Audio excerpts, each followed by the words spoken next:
yang terhormat Bapak Pembantu Kepala Sekolah PPKS dan Ibu Bapak Guru yang saya hormati. Alhamdulillah pada kesempatan kali ini sudah bisa menyempatkan waktu untuk mendengarkan pemaparan tentang modul yang kebetulan saya lagi mengikuti kegiatan PKG PJOK untuk gelombang pertama di tahun 2024. Nah, kebetulan untuk model ketiga ini tentang rencana tindak lanjut mengenai menggerakkan komunitas belajar. Sebetulnya kalau di SMP 1 Maprah kita sudah berjalan komunitas belajarnya seperti halnya yang barusan itu tentang P5, itu salah satu model atau menggerakkan komunitas belajar. Nah, kebetulan perancang pembelajaran berbasis project yang saya akan tampilkan yaitu tentang sport education model atau SED.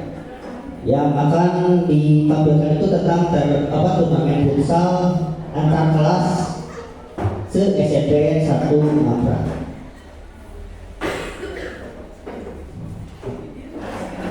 Next. Ini sedikit penjelasan tentang apa itu sport education model atau SED. Sport education model atau SED adalah satu pendekatan pembelajaran visual yang menawarkan pengalaman belajar yang lengkap dengan konteks kehidupan nyata di bidang olahraga.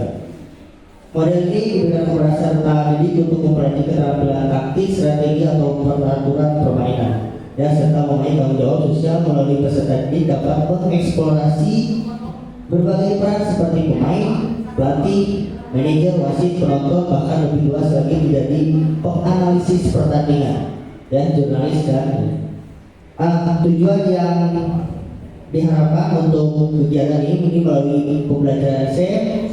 Yang pertama, mendorong peserta didik atau siswa untuk lebih aktif dan terlibat dalam kegiatan jasmani melalui pembelajaran yang menyenangkan. Yang keduanya, mengembangkan keterampilan sosial, nilai sportivitas, kesadaran, kesehatan melalui aktivitas olahraga. Yang ketiganya, membentuk budaya komunitas yang peduli terhadap kesehatan dan kebugaran. Yang keempatnya, mempromosikan nilai kerjasama tim dan kompetisi sehat. Yang kelimanya, mengembangkan keterampilan teknik gerak dasar dalam permainan futsal atau sepak bola. Dan yang keenamnya, memahami dan melakukan peraturan, menumbuhkan sikap fair play, percaya diri dan persepsi terhadap pembinaan olahraga. Next. Latar belakang dari kegiatan ini yang pertama nih turnamen futsal antar kelas. Kalau kita sebetulnya sudah dilaksanakan setiap semesternya yaitu di kelas mid ini bahwa turnamen futsal antar kelas ini merupakan sebuah proyek pembelajaran yang mengintegrasikan konsep-konsep shape atau ini segera perlombaan yang menjadi wadahnya menerapkan prinsip SED. Peserta didik diajak untuk menerapkan prinsip-prinsip SED seperti pembentukan tim, pembentukan karakter, meningkatkan kompetisi, atau menghubungkan teori dan praktek dalam kegiatan pembelajaran tentang sepak bola dan prakteknya. Selanjutnya, ini capaian yang diharapkannya. Ini capaian untuk pembelajaran SED-nya. Yang pertama, keterampilan olahraga, yaitu meningkatkan kemampuan motorik, meningkatkan kondisi fisik seperti kekuatan, daya tahan tubuh, kecepatan dan fleksibilitas, menguasai teknik dasar lanjutan dalam permainan sepak bola atau futsal.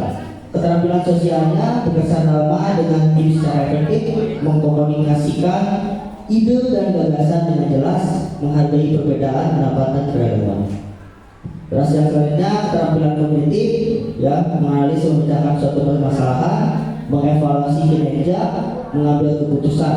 Untuk karakternya, menumbuhkan rasa percaya diri dan keberanian, mengembangkan sikap, disiplin dan tanggung jawab, menambahkan nilai-nilai Pancasila melalui tema perlombaan. Nah, dan selanjutnya pemahaman tentang konsep SED, memahami prinsip dasar SED seperti perencanaan, koordinasi, pemilihan dan evaluasi. Selanjutnya, ini langkah-langkah pembelajaran yang akan ditampilkan. Yang pertama, pembentukan tim, peserta didik membentukan tim kelas. ya antar kelas, namanya juga antar kelas, ya membuat satu tim dalam satu kelas. Setiap kelompok memiliki nama timnya masing-masing. Tentukan peran dan tanggung jawab masing-masing. Untuk apa? Untuk perannya sebagai pemain, yang tadi sebagai wasit, sebagai pelatih, manajer dalam satu tim. Dan nanti mungkin ada pembinaannya, yaitu dari wali kelas. Perencanaan ini buat jadwal langkahnya yang kita nanti ada panitianya, ya. Perencanaan teknik dasar, strategi pertandingan, peraturan dan segala macam. Pelaksanaan, melaksanakan pertandingan dengan baik, berikan umpan balik pada saat nanti setelah pembelajarannya, mengevaluasi, lakukan penilaian terhadap penampilan setiap tim berdasarkan kriteria yang ditentukan, kumpulkan umpan balik dari peserta didik, pelatih dan penonton, lakukan refleksi bersama untuk memperbaiki kinerja di masa akan datang. Dan penutupnya, adakan upacara penutup pada saat nanti di akhir kegiatan, yaitu berupa pemberian hadiah ataupun penghargaan. Lakukan evaluasi akhir terhadap keseluruhan program. Nah, ini struktur dan seluruh program dan mitra dalam komunitas belajar tersebut. Di sini jenis pembelajarannya kokurikuler.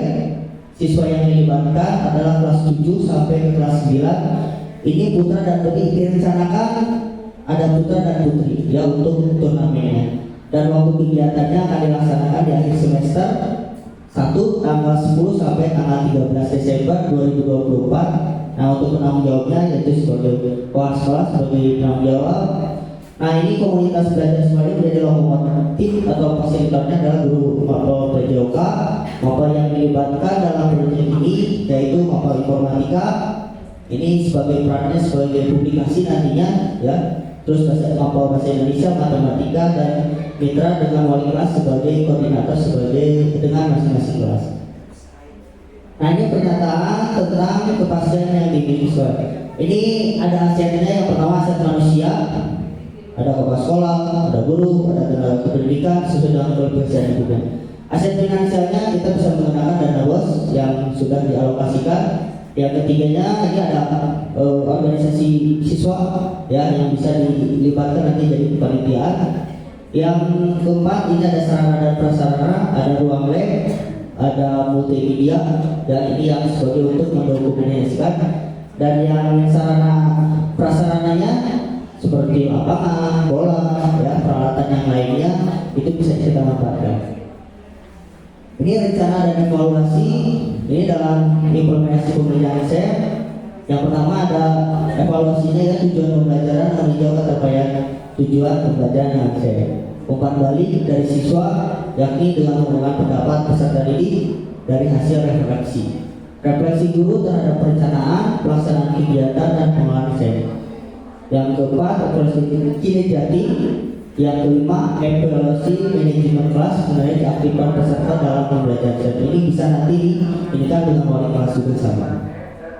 Nah, ini ada kemungkinan tantangan. Yang pertama, pengolahan waktu dapat mempengaruhi penyelenggaraan. Yang kedua, faktor alam atau cuaca, force major. Yang ketiga, kesulitan dalam manajemen tim. Yang keempat, motivasi dari peserta. Ini mungkin solusinya untuk yang pertama, penjadwalan yang efisien, bagaimana merancang jadwal supaya tersusun dengan baik. Yang keduanya, apabila faktor cuaca kita bisa pindah lokasi kalau memungkinkan ataupun menunda pertandingan sampai kondisinya bisa sama atau dipindahkan ke waktu hari lain. Yang ketiganya, komunikasi terbuka dan segera menangani konflik apabila kesulitan dalam manajemen tim. Misalkan terjadi hal-hal yang diinginkan berkelahi atau apa, bagaimana nanti penanganannya. Dan yang keempat, memberikan motivasi dari peserta, kita berikan motivasinya. Dan yang terakhir, terima kasih. Apakah ada pertanyaan?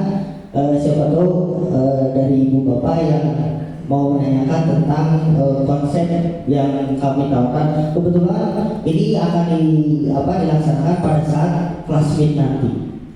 Mungkin ini dari kebetulan lokomotornya dari pelajar PJOK nanti bekerja sama dengan kesiswaan dan OSIS juga sama. Mungkin itu Bapak dan Ibu, apabila ada yang mau ditanyakan, monggo Bu.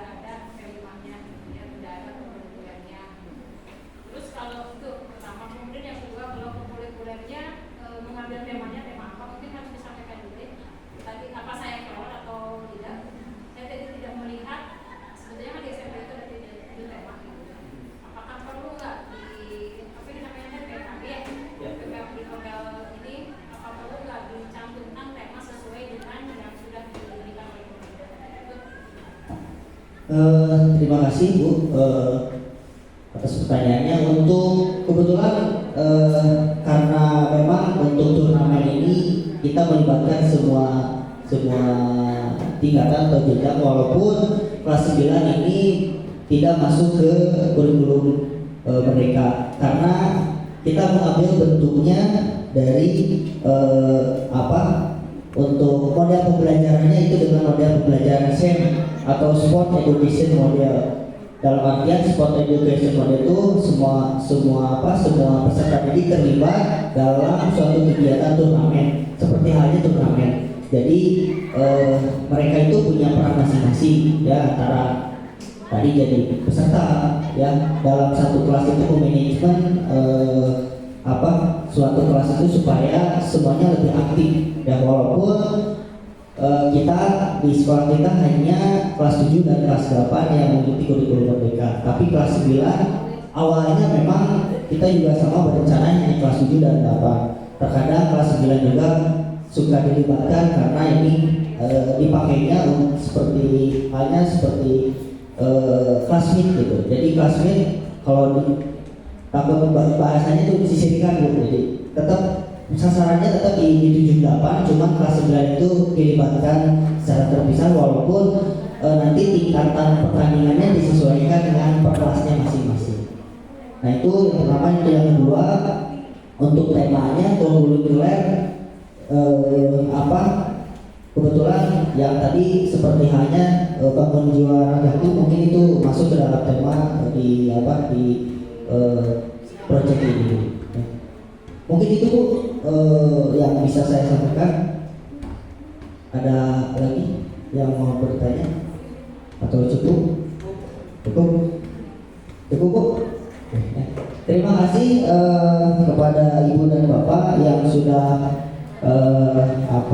menyempatkan waktu ya, supaya mudah-mudahan kegiatan yang saya kerjakan ya bisa berjalan dengan lancar, dan pada saatnya nanti di akhir pelaksanaan yang sudah direncanakan bisa juga berjalan dengan lancar, tidak ada hal yang kendala ya. Itu saja mungkin untuk terakhir. Bila itu hidayah. Wassalamualaikum warahmatullahi wabarakatuh. Atas Pak.